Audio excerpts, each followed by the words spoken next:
চলে এসেছি বন্ধুরা একটা যে রেসিপি নিয়ে জানো আজকে চিকেনটা বেশি আছে কেন অনেকটাই করব। অনেকজন আছে দোকানেও কাস্টমার খাবে, আমার গেস্টরাও আসবে খাবে। আর এই দেখেন অত যে এক গামলা পালং শাক সকালবেলা তো ছেড়েছি দেখেছেন, এক গামলা পালং শাক নুন দিয়ে যখন মেখে রেখেছি না, এই দেখেন। আর জল এই দেখেন, দেখেছেন এই জলটাতে খাওয়া ভালো না, এক গামলা পালং শাক নুন দিয়ে মেজে রেখে দিলে এতখানি হবে।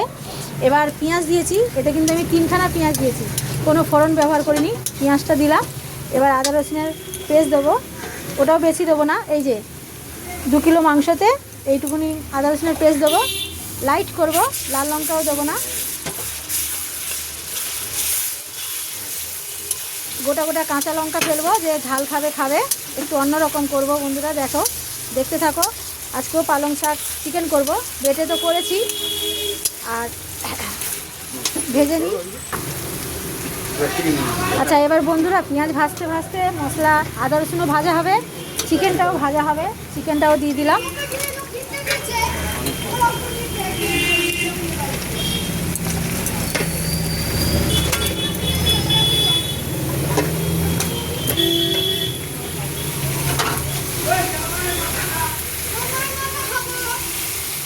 এবার এটা একটু ভেজে নিই।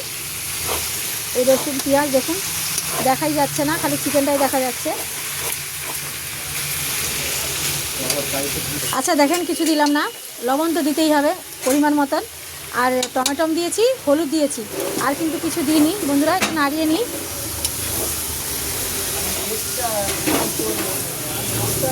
রসুন কিন্তু ভাজা হয়ে গেছে, এতে বেশি লাগে না।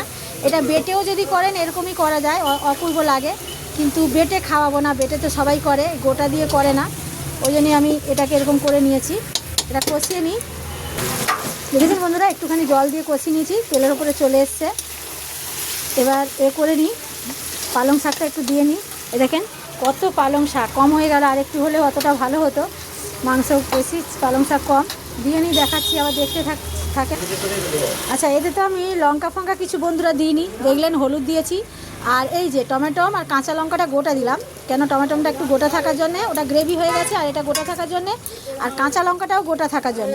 কিন্তু জানেন তো পালং শাক, আগেও বলেছি পালং শাক মানে একটু চিনি ব্যবহার করতে হয়, যাতে তিতকুটি না লাগে, সামান্য একটুখানি মুখে টেস্টির জন্যে। এবার এই জলটা পুরো শুকিয়ে নিয়ে আমার হয়ে এসছে, দেখেন নুন জল করে বার করে দিয়েছি, তা সত্ত্বেও দেখেছেন কত গঙ্গা জলের মতন বেরিয়েছে।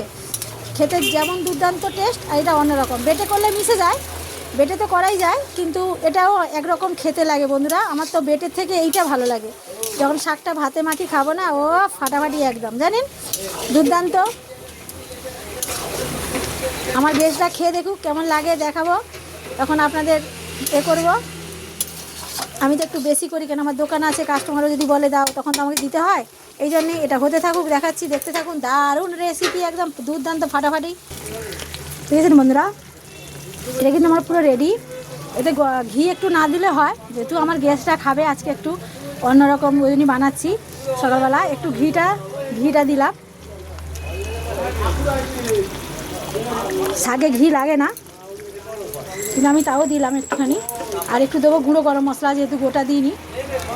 এই দেখেন এবার পুরো আমার রেডি। কেমন লাগলো বন্ধুরা? দারুণ, বুঝেছেন, একদম দুর্দান্ত। সবাইকে টাটা, সবাই ভালো থাকেন, সুস্থ থাকেন, সঙ্গে থাকেন, আর এইভাবে করে খেয়ে দেখেন, অপূর্ব লাগবে। মশলা কম দিয়ে, তেল কম দিয়ে, লাল লঙ্কা দরকার নেই, একদম দুর্দান্ত রেসিপি।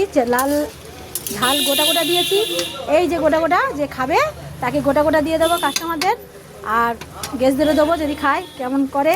সবাইকে টাটা, সবাই ভালো থাকেন, সুস্থ থাকেন, সঙ্গে থাকেন, আর পালং শাক চিকেন করে খেয়ে দেখেন, দারুণ দুর্দান্ত, একদম ফাটাফাটি।